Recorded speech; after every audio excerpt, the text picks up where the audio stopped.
That's kind of odd. I'm not sure what the killing force is going to be if he goes Corruptors, because he doesn't really have Ling upgrades. You can't just mass Ling and overwhelm him. He's not producing Hydras either.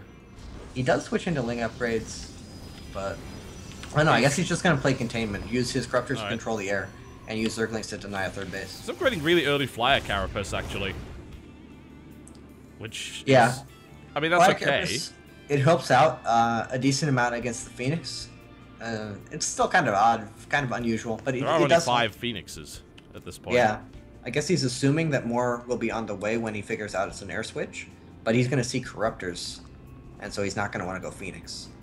But whatever Nurchio's thought process is here, he has contained Ike to 2 bases for quite some time, and he has access to air tech, which helps out quite a bit in low econ situation. He's actually going to pick off the Mothership Core with those Corruptors. So a little bit sloppy by Ike, not recalling out quite in time. Yeah. 4th and 5th base is coming up for Nurchio. He still hasn't switched into Mutas though. He's just going 1 Evo ground upgrades, making some Corruptors.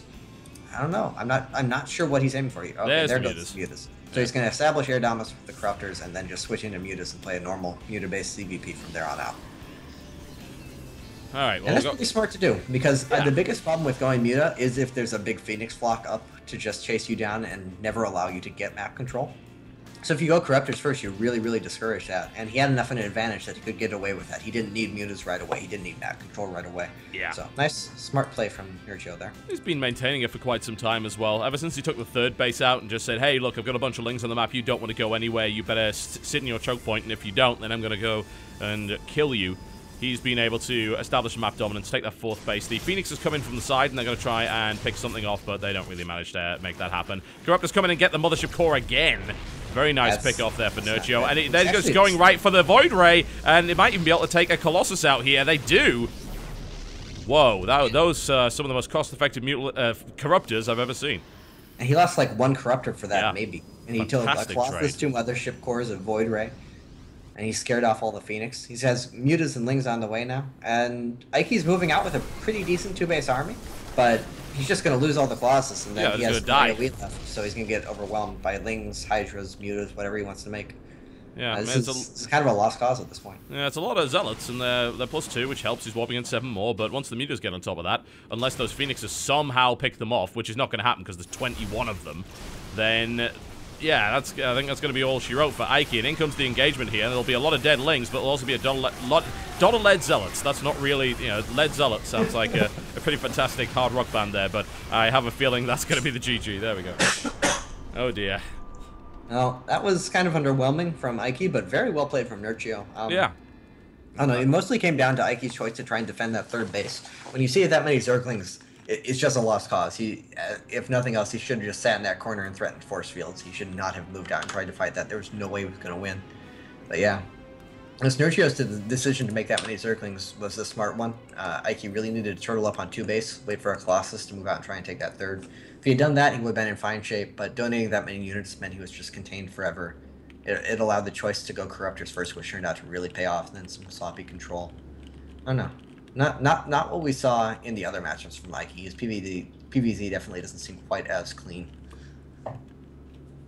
Yeah, that's unfortunate. It seems like his PvT is definitely the strongest matchup, and his PvP was pretty good too, but that is not a matchup that he is doing particularly well in, so that's unfortunate. Hoping for the kind of Cinderella story there with Ike. We didn't quite get it. Nurchio was able to re-establish his dominance, one assumes because Fred Gao threatened to cut his salary if he didn't. Yeah, whatever it was effective. Poland's now up 2-1 with who's remaining? Snoot remaining. Okay. Nurchio versus Snoot. I don't know. Nurchio made short work of Vortex, and Vortex and Snoot. You would generally say Vortex is probably the higher caliber player, although Vortex did not play like it today, so can't quite jump to that conclusion just yet. Yeah, I'd agree with that. It's hard to say, really. I mean, Snoot has played some absolutely phenomenal ZVZ, and in fact has won tournaments off the back of his ZVZ, but we should also bear in mind that that was a little while ago, and those statistics don't necessarily match up to his current level. He has been stating over and over again that he doesn't feel like he's really where he wants to be right now. Yeah, not at all. And it really showed in the play. That was unfortunate, certainly. I mean, his actual win rate for ZVZ is, funnily enough, his lowest, which is why, again, the TLPD stats don't really necessarily reflect his skill. His actual highest win rate is against Protoss. In fact, he's won his last 6 tournament games against Protoss, as it turns out. Oh, wow. Pretty... That's not easy in the current state of CVP either. A lot of Zergs, well, except for Pro League, a lot of Zergs have been struggling with the matchup. Yeah, he won convincingly against Showtime, took 3 games, 3-0 off Lilbo, and then took out Nanaki as well. Oh, well, that's not the highest caliber of competition. No, he did lose to Arthur 2-1 in a quite recent Zotac final, so that's something to bear in mind. He also lost to Daisy in Acer Team Story Cup, so it's perhaps not his best. But I mean, I do really think that historically his ZVZ has been fantastic. It has been, for sure. Yeah.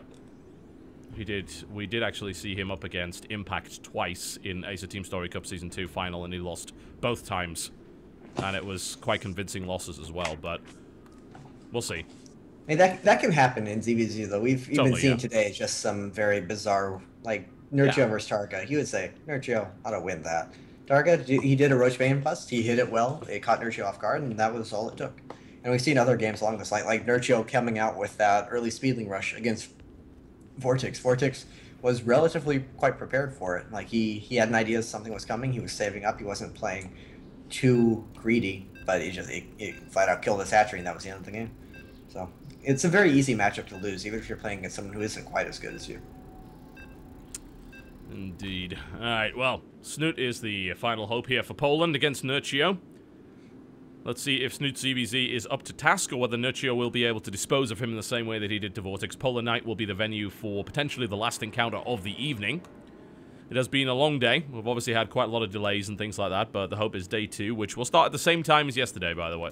Well, same time as yesterday? What? Same time as today, by the way, is something that you might want to be tuning into. We do have 4 more national teams battling it out, including France, so you'll get to see Le Todd, and it will be wonderful, as it always is. Which other teams are in? I know France and Sweden and Ukraine.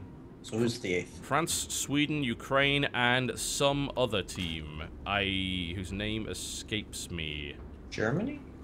They don't have a whole lot of good players. Yeah, it is Germany. Zocker is captaining that team, I believe. Yeah, it is certainly Germany. I wonder if TLO's playing there. I don't think he is. I'm curious who the rest of their lineup would be. I haven't really kept up with who their new good players are. I could double check after that. We'll do a quick rundown before we end the show. But here we are on Polar Night to the south position in the Red Trunks playing Zerg. It is representing Team Norway, the last man standing, Team Liquid Snoot. And I'm trying to figure out what the hell that clan tag means. TRLDM. It could be... He was in Korea for a while, so it could be something typed with, like, you type it with Korean on and it spells something in Korean. Because I think that works. Maybe. It's alternating consonants and the other vowels. One. Vowels. I've been casting for way too long. Apparently, yeah. I only got like 5 hours of sleep in my defense. I am not a stupid American. I would like to at least believe that for a while. That was terrible. Let's forget about that. Let's talk consonants in the other one. Nurchio's going 15 pool here. He is. Opening up with a hatchery first. Moving swiftly along. Oh, man. Yep, so pool first versus hatch first, but no unusual timings from either, so it doesn't really make that much of a difference. No, it's a situation Nurchio is absolutely comfortable with. He opens up pool first pretty much every game. He has opened up pool first every single CVC thus far today. So he is more than used to playing against hatchery first. And he's opening up with another gas, but not quite as early as he did in the game versus Vortex. So it's not looking like he's going for that same Zergling rush that he did to great effect there. It's smart. That's the kind of build that is very easily counterable if you know for sure that it's coming, or even if you really, really suspect that specific build is coming. So Nurchio keeping his opponents on his toes, not letting himself get too predictable. Yeah, the first few minutes looking fairly passive for the most part. I have to wonder who decides to get aggressive first here. Nurchio likes being aggressive. He likes making things happen, and taking control of the game. He just likes to have control of the tempo of the game. I think is very important to him. But in ZVZ, it's kind of hard to be too aggressive without really committing a lot of resources sometimes. Early Ling Baneling attacks are just about the only way. We haven't seen him do too much of that. Because with his build, it's kind of uncomfortable to get a lot of early Lings and Banelings out. You can either commit to a Ling all-in, or you kind of have to sit back and play a little bit more passively.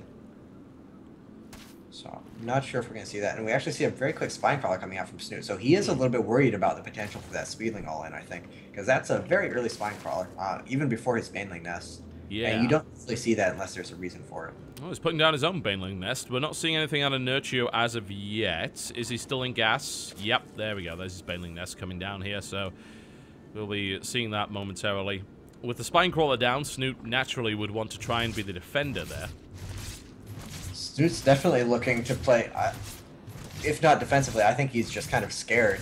He saw the build that Nurtio did the previous match against Vortex, and he's just kind of worried about something similar happening to him. Right. So he's playing very, very defensively, almost unnecessarily so. It's kind of costing him in terms of the drone count. Sorry, is the game lagging a lot? Is that me? I think that's you. I'm not seeing any lag here. Okay, that's weird. Apologies. Have anything open? I mean, it doesn't bother me. I'm just worried that I'm messing it up for some other. Doesn't look like it. It's looking absolutely smooth over here, so these guys aren't complaining. Well, Nurtio is the first to surge the Lings out. A single Baneling comes out from Snoot. He might need a few more. I don't think that's going to work out too well for him. And as you said, Nurtio is going to be the aggressor. We'll see if that Spine Crawler actually pays off for him. It's good that he already has it there. It will help a little. But of course, we are talking about Zerglings here, not a bunch of Roaches. The Lings will be able to run past it. I wonder, what do you think of the positioning of that Spine Crawler? It's very, very out, very exposed, and there's only a single Baneling, so if Nurtio is able to dodge that, he can out, but he's not. He's thinking about it. Yeah. There's pieces of Ling flying everywhere. Now. There's too many Zerglings now. He can't go in there. Yeah. And interestingly enough, they're actually both going for quick Carapace builds, both going down Evo Chamber and headed up towards Mass Lings, presumably. Although Nurtio, nope, Nurtio's starting +1, so he will be headed for Roaches. Yep. Whereas it looks like Snoot is going for the +1 Carapace, the Mass Lings, probably into Mutas, into whatever he feels like at the time, but definitely prolonged Zergling aggression from him. And that's really, really good for Nurtio. This is definitely a build order, not a build order win, but a build order advantage for him. The Zerglings aren't going to be able to do anything at all, and if he hits a good Roach timing, he's going to be very, very powerful. The thing is, Snoot will have a bit of map control with the added mobility from the Zergling, so he can take that quicker third base, and then it's going to be on Nurtio to punish that. Well, Snoot got his third cancelled there. It was a nice little pickup. The map awareness has been very, very good so far from Nurtio. He has good vision. He's got overlords in good places, and he's looking for yet another cancellation. He's going to get it and kill the drone for a second time. So that works out really well for him. A couple of Lings are going to die as well. Baneling detonation goes off. Not too... Oh, wow! I was about to say not too effective, and then that happens. That Good one lord. Was effective. Massive.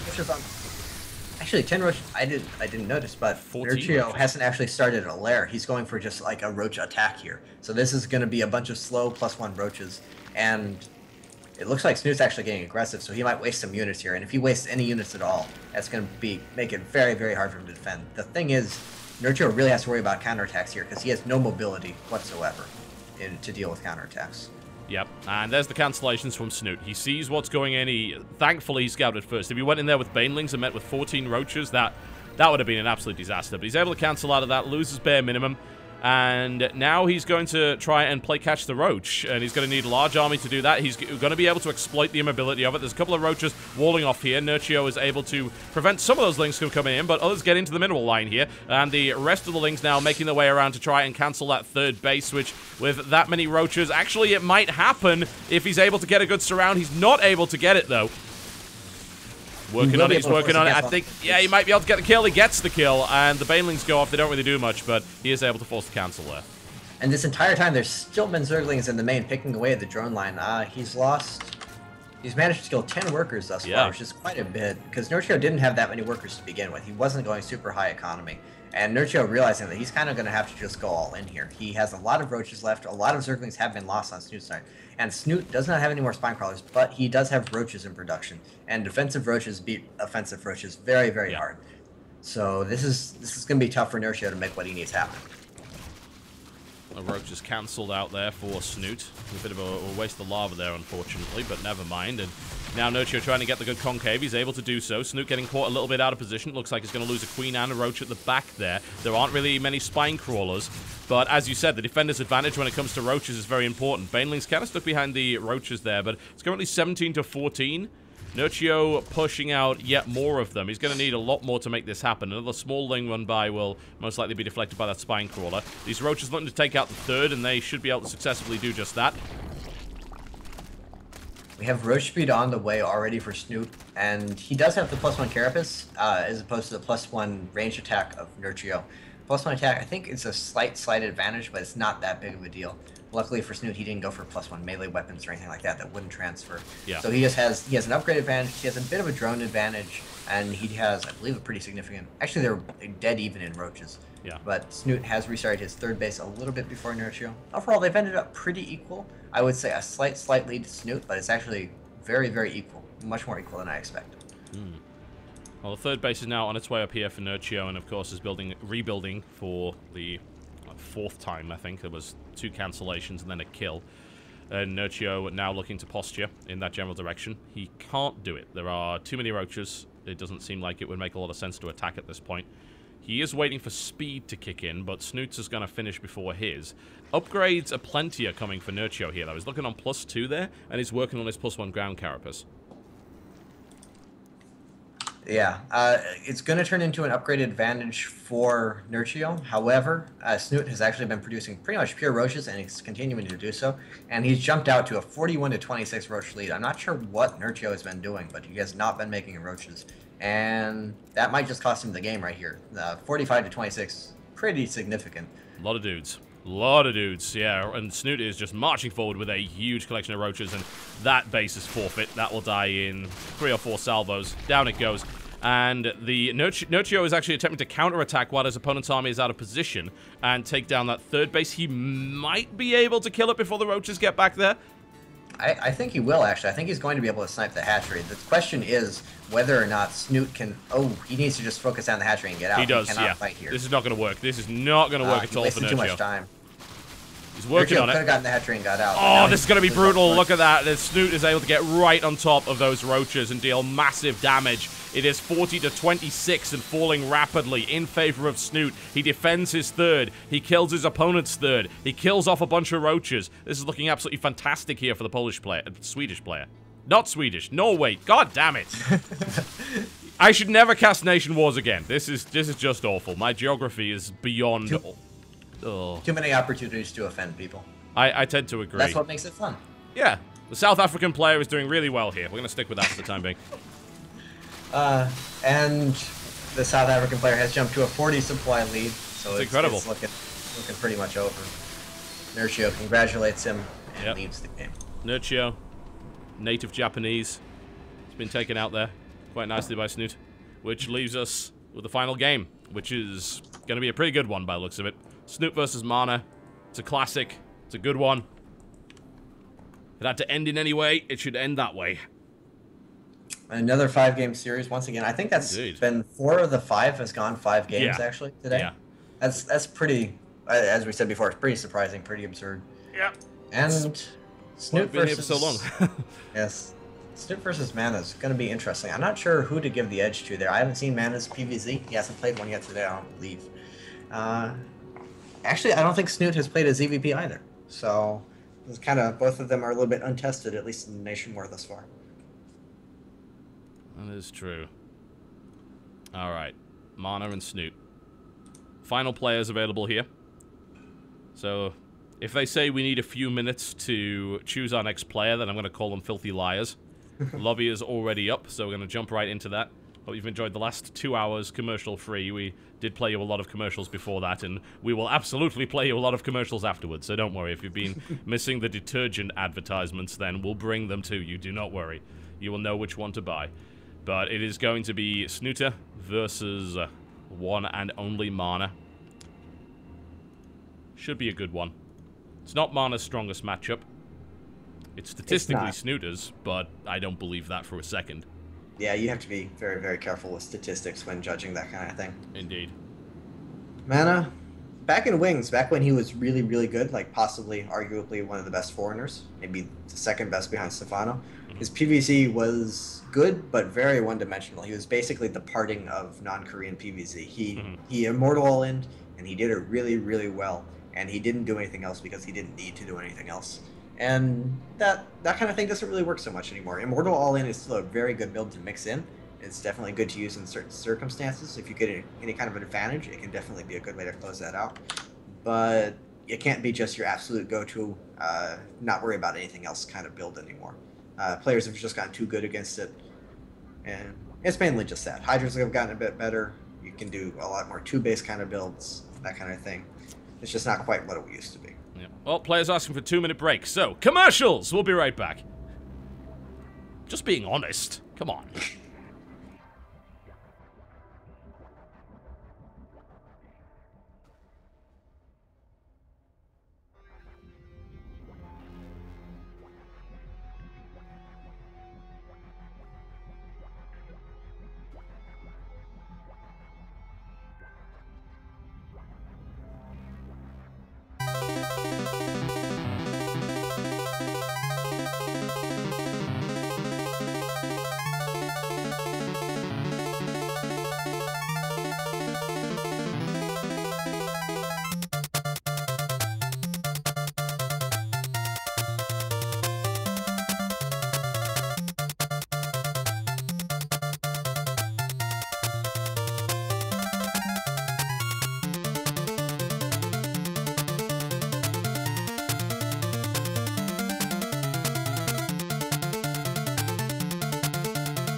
Ladies and gentlemen, the final map.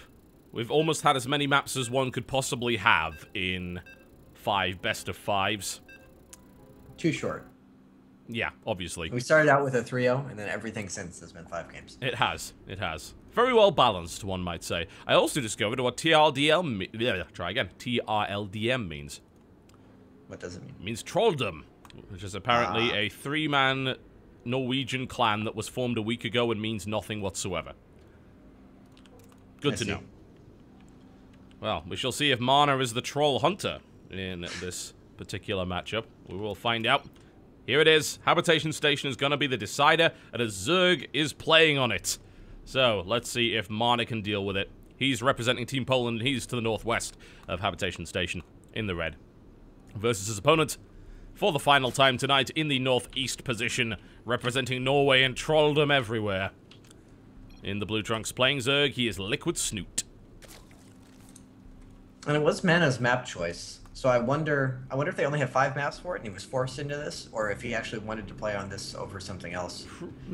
Possibly. I'm pretty sure they did their vetoes before the series started, so it's possible that they just vetoed something else, and then it's like, well, this is the last one, so...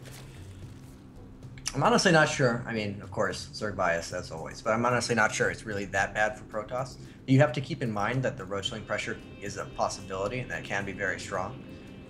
But other than that, I don't really feel like it's that terrible, and I genuinely believe that the gold base is a much bigger advantage for Protoss in the late game than it is for the Zerg. Because Zealot Warpins can just be so powerful, and you can afford so many of them. Yeah, I think you might be right with that. I don't honestly think that the map has been explored enough, and I also really dislike this. I suppose there's this culture that's been around in StarCraft 2 for a while, in the sense that if a map is non-standard in any way, and you have even the slightest inkling it might be imbalanced, before you even find out, you just hit that veto button immediately, and then just say, take it out of the map pool, which, to me... I don't know. As a pro player and someone who ladders a lot more, I think you'd have a much better opinion on this than me, but it does seem a little excessive to look at a map and just immediately veto it on the basis that it might be imbalanced before you actually know that that's the case. Yeah, almost everything is worth a play, at least a couple of times, to give it a try. Except for Talderzim Altar, the big blue one. Oh, that thing. That map has no place in anything ever, then just needs to be burned. Apparently Desro believes it's a good map. Well, that's the kiss of death right there. That should tell you. That was an awful map. Daedalus Point, however, is a fantastic map and should be played in every series ever, multiple times if possible. Funnily enough, Desro would actually agree with you on that as well. I played him on it. It didn't seem like he thought that so much. Well, he won his... He didn't seem to like it then. He won his WCS match on it, which like nobody really expected.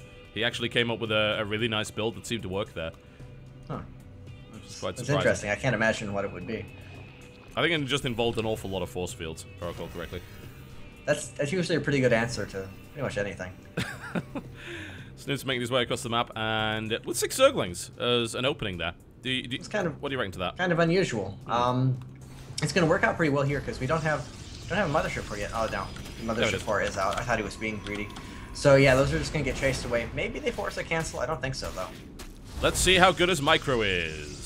That's almost League of Legends level of micro right there, but he's getting out. There we go. Not quite. Not quite. Not quite there yet. If we had Faker here, that Nexus would be cancelled for sure. Indeed. It would be dead. The entire team would be dead. Dragon would be dead.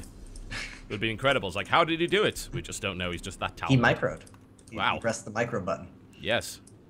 They have at least 3 buttons that they can press in League 4 of Legends. micro buttons. 4. They have 4. 4 buttons. Scary. Well, I mean, that's better than StarCraft 2, where each of these units only has a maximum of 3 buttons. What? 3 spells. Oh, I didn't know that was actual cap. I never thought about that.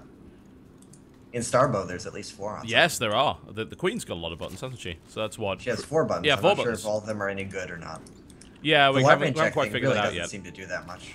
Oh, the Lava Inject? Yeah. Yeah, but apparently her Nurturing Swarm or whatever is really, really OP. I'd never tried it. I hadn't used it yet. Yeah. But people are complaining about it. Apparently it's super strong. It accelerates building times quite significantly. Oh, really? I thought it just healed shit. Oh, no. I didn't realize it accelerated. Oh, yeah, it says accelerates morph times, which in theory could also work... faster. Yeah, it'll make the buildings morph faster, but in theory that could also work on units that morph, which would be kind of neat. Huh. Spam out lurkers. Something like that. Get the fastest morphing Bailings of all time. I don't know. Yeah. I don't know. I think Zerg is going to have a super, super high skill cap at that. I'm actually kind of excited for it. It just seems like there's so much you can do to make yourself better.